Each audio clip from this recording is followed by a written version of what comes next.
Go ahead. Property taxes. I guess I could go through every one of these things. I've written op-ed pieces about it. I've been on radio shows. I've hosted radio shows. I've done whatever I can to explain to people. But I went through with several of my friends years ago. We went through every law. And the backward way that it's being done now, where the governor says, hey, you know what? We have a deficit. I didn't know about it. Of course he knew about it.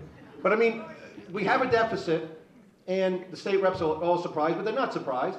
And so everybody's like, what do we can't change. Of course they can try to change, and they're trying not to try to change, but they can. But it would have been better to pass these laws during the budget cycle, where you can then look at unfunded mandates, eliminate them. Local pensions. Local pensions need to have their pensions separated from the contracts.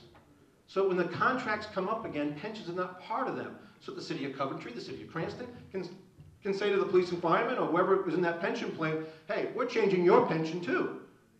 That's what has to happen. And keep going, Joe. There's a bunch up there. I'll just hit the highlights. Educational accountability, explicit state laws for cities and towns, the right to privatize, the right to lay off people. All these kind of things have to be passed. So the key is, and I just put the number 20%, the key is that, and we did this, by the way, in 2005 and 2006. Several representatives, Jim Davey, John Laughlin, introduced a bill, which we had actuarial numbers, which I still have a copy of, from Rosemary Galugli, that said our city of Cranston, on the hard costs of these changes, could have lowered property tax, I think it was 12%. That's not including the right to privatize, the right to fire, all these kind of things that you don't have to go to binding arbitration about anymore. But we need to set it so that we lower property taxes another 20% for, say, the big cities. I mean, in that way, well, it might be different for Little Compton, it might be different for another smaller city. But then you can lower property taxes. Folks, listen to me clearly on this one point. I mean, it is this serious. If we don't do this now, the area from Warwick to North Providence, from East Providence over to Johnston, in 15, 20 years, is Detroit. It's that serious. I'll just give an example. A house in Warwick, I had a friend of mine that says praised at 770, he couldn't sell it for 550. But even if he sold it for 550, it's appraised at 770, so he has a property tax bill of about $12,000. So it's $1,000 a month. In Fort Collins, Colorado, it'd be $2,500. So someone who buys a $500,000 home and pays $12,000 in property taxes basically has another mortgage. It's someone making a very good income, nowadays, because you have to actually say what you make and write it down and so forth. And so that's what has to happen. Property taxes have to come down. What happened in Detroit was they knew this would happen. They had to know. And they just let it happen.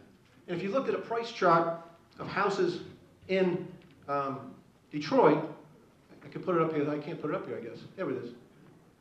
It would go like this over some like 1950. Everything went well. Everything was going good in the 60s. They should have been a right-to-work state then and moved the Saturn plants out and kept them in Alabama, all of them. And then all of a sudden, soup. That's what happened. That's what happened to Detroit. I have friends, and by the way, you couldn't escape it if you're in Westerly. Because in Dearborn, Michigan, in nice executive houses, I have friends who have bought a $1.7 million home 7 years ago. It's worth $800,000. You can't sell it. So this is going to happen to Rhode Island. There's no reason why it wouldn't happen. It's happening to Rhode Island. Next slide. So we've got to get these things down. Now, I've been home for 7, 8 years, I guess it is. I grew up in Rhode Island until I was in my 20s, and I went away because I couldn't find, I couldn't make the kind of job I wanted here in Rhode Island. But I came back home, I became the mayor. We've been talking about TF Green Airport since I've been home. I know some people don't like it to be expanded who live nearby. I lived in Memphis, Tennessee for 9 years. And listen, here's the difference between Rhode Island and Memphis, Tennessee. First of all, nobody would live in Memphis, Tennessee without air conditioning. It's not even a pretty city. I mean, I love it. I met my wife down there. It's a wonderful place full of wonderful people. A lot like Rhode Island. Down there they argue about barbecue. Up here they argue about pizza. I mean, it's a wonderful place in many respects.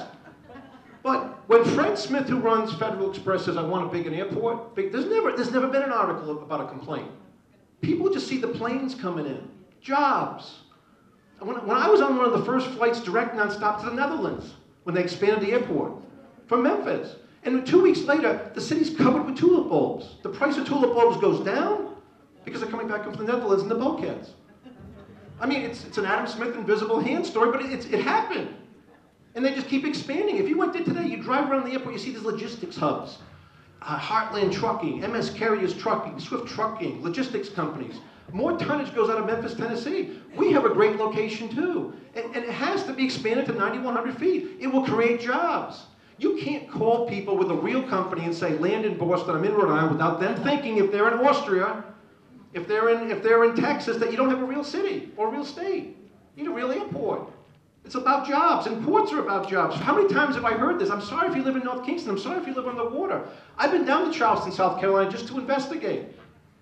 They see jobs. In Memphis, Tennessee, by the way, there's actually a train that goes right through the middle of the city. Think of a train going right through 1A all the way down Rhode Island, stopping traffic 10 times a day, and nobody beeps because they see coal, they see steel, they see cars piled up, and they see jobs. We think the be-all end-all is a parking garage at the Warwick Airport. I mean, it's crazy. So we need jobs. Go ahead. We have to then, by the way, once we, the mistake Reagan made, he had a great plan. See, he had a plan.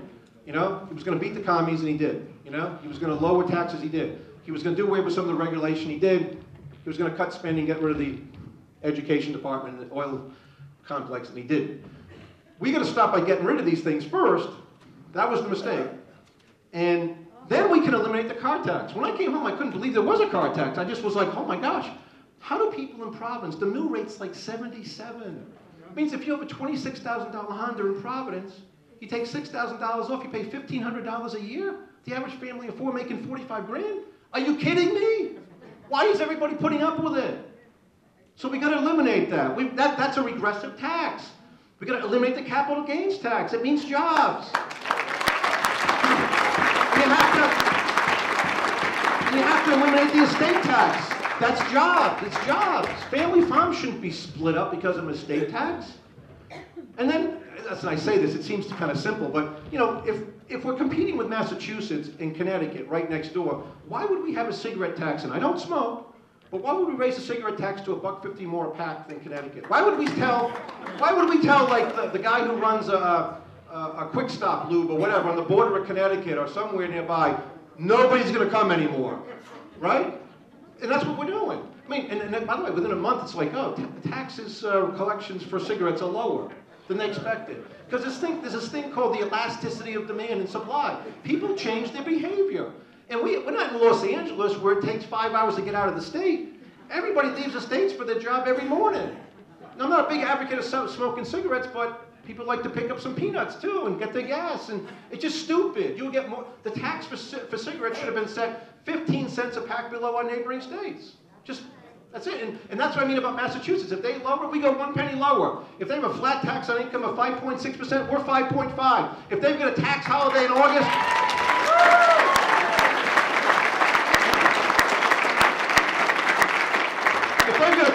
if they've got a tax holiday in August of 2 days, ours is 4. 1 day before, the same 2 days, and 1 day after. That's what we do. But you can only do that if you're running big surpluses. I mean, if you looked at my 4 years at Cranston, you read every article, and I have every article in my mother's basement, just mind up.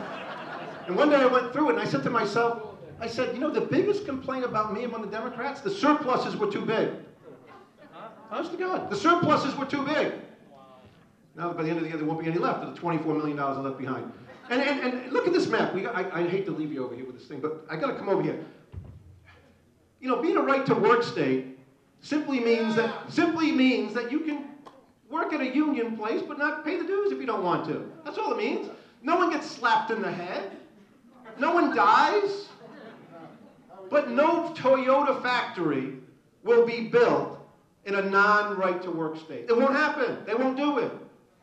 Nobody at one of these big Caterpillar tractor places is going to do this anymore. That's why they're in Alabama. That's why they're in Tennessee building cars. Take a look. We could be Switzerland, as it used to be the banking in the world.